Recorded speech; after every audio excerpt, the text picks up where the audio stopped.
The Uninvited, which is the narrative directorial feature debut from Nadia Connors, who also wrote the script.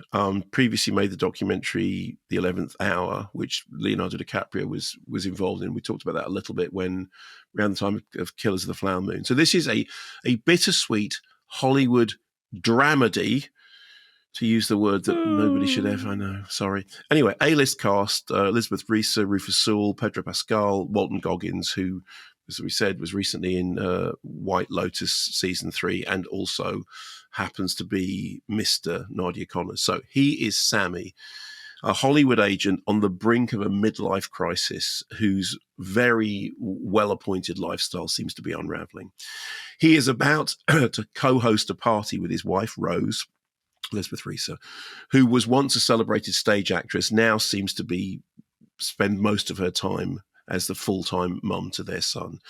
And Sammy's fussing about all the people who may or may not come to the party, one of whom unexpectedly includes Helen, played by Lois Smith, who is this befuddled old lady who drives up to their gate, can't get the gate to open, and says, well, I don't know why the gate doesn't open. This is my house. I live here. And they said, no, this is our house.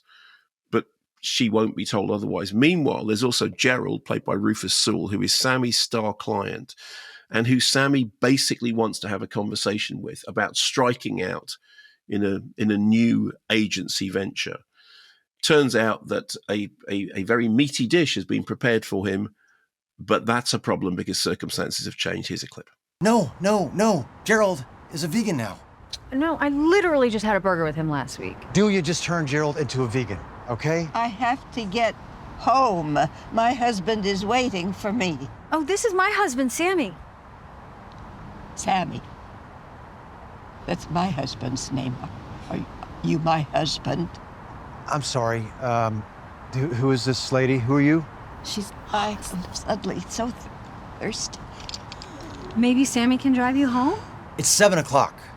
Literally dozens So of people are about to walk up to our front door right Are you now. having a party? Yes, and it's Yes. very important to my husband. Oh, we're throwing this party for Gerald. So essentially, also on the list, you've got Pedro Pascal as Lucien, who is a Hollywood star with whom Rose has history. But the main event is really Helen, who is this sort of this agent of chaos. I mean, all the more so after she says, I need to go to the bathroom. So she gets out of the car, leaves the car where it is, and goes into the house. And then she's in the house, and then she's sort of installed.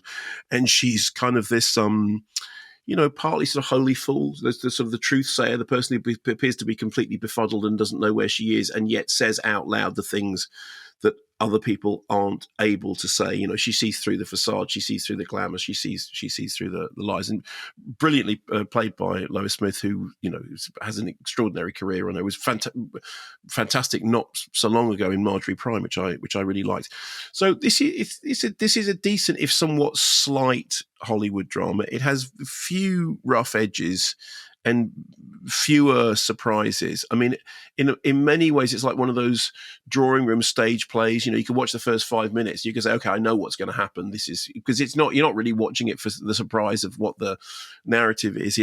It's to watch the way in which each character will end up in a room with a different character, and then they'll have an interaction that will be awkward and strange. And you know that this person's dream will fail, and this person's ego will be punctured, and this old flame will be rekindled, or maybe it won't, and this secret will be revealed, and maybe at the end there'll be some kind of reconciliation. I mean, what makes it work is the performances. I think particularly Risa is very, very good.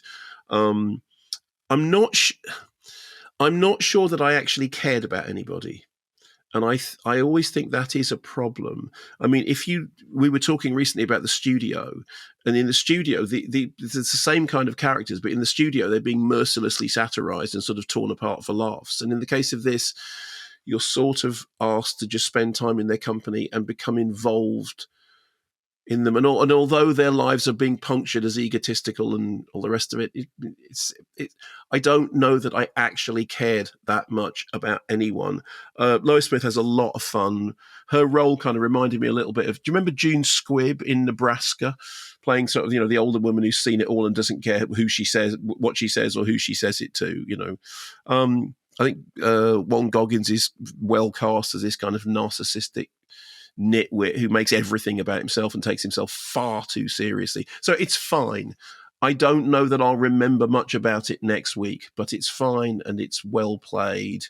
It's just a little bit that I never felt. There was no part of me that emotionally felt invested in the characters. I think that's a shortcoming. Sounds like a kind of 6 out of 10. Not that we do that kind of thing. Not that we do that kind of thing, so. No, but if we were to.